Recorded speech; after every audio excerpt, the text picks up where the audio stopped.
Hey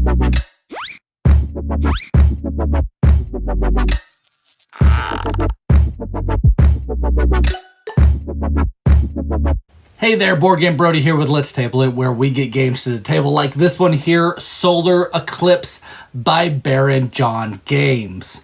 Now, this is a trick-taking game where you will be predicting how many tricks that you'll take in a round, but then also you will be playing two cards in a trick, adding them together to form a stronger total. Trumps can be formed if your ranks matched, forming an eclipse to help to win with those tricks. However, when a moon card is led into a trick, players will need to skillfully deceive their rivals in order to meet their prediction and win. So before you play cards from your hand, you will determine your bid by selecting a bid card by placing it face down in front of you. The dealer leads the first trick and then decides to play any card from their hand face up.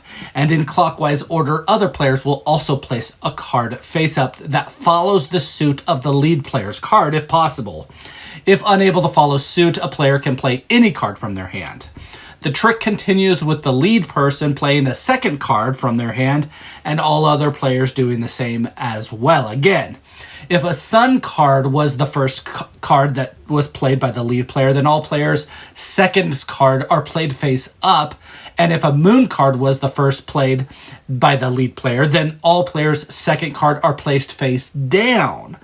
Players can then simultaneously flip over their cards and see who wins the trick. The second card must follow suit of the lead player's first card if possible, including the lead player themselves. Playing cards with matching ranks creates an eclipse, which is always a stronger combination than any two cards with any different ranks. Again, if unable to follow suit with the second card, then you can play any card.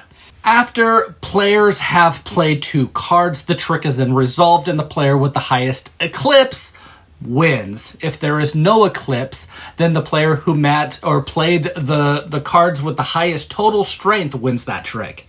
And any cards that don't match the suit from the lead player counts as a strength of 0. If there is a tie, the player with the highest single card wins the trick, and the winner takes the cards from the trick, places them into a pile, and will count them for how many piles you have at the end for how many points you have. And if a player wins a trick without using Eclipse, they also take one bonus card and place it on top of the face-down trick pile.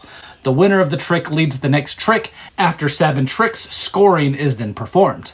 Players score the points shown on their bid card if their amount of tricks take this round matches the bid amount. Regardless, if a player matches their bid, all players score 1 additional point per bonus card acquired. The player clockwise to the dealer becomes the next dealer for the next round, and after 4 rounds, the player with the most points wins the game. And, well, that's Solar Eclipse, a trick-taking game of playing 2 cards per trick. This is kind of the closest of the bunch to what a typical trick-taking game would offer. The new trick about this one is that you can see, what everyone is playing prior to playing their second card, or you playing your second card, unless, it's the other type and they play them face down. So you have more options to pull back or play all out. You also want to try to match cards, that come up so you can form an eclipse, so it forms a trump. Really, you will at times want to pull back, while other times you'll, trying to, use your best cards. So the player who better knows when to play cards will most likely win this game. And, the theme is one of that doesn't feel really there, at least, less than all the others in the publisher's group, but it still has a solid trick-taking game that uses 2 cards from your hand per trick. Again, you're trying to hit your bid every time, so that is also in the mix as well. It doesn't matter, if you're just getting all the good cards and winning every single trick. You need to bid that you're going to do that, or to bid that you're not going to do that, and do that to be able to do well in this game. Really, you will at times want to pull back, while other times you're trying to, be without using your best cards, so that the player who, better knows when to play their cards most likely will win the game. Overall, it's still a solid trick-taking game, you know, again, using 2 cards per trick. Again, Brody here with Let's Table It, where we get games to the table like this one here, Solar Eclipse by Baron Jon Games. Please like and subscribe to our channel. We are working hard to bring to you videos or games that you want to get to your own table like this one here.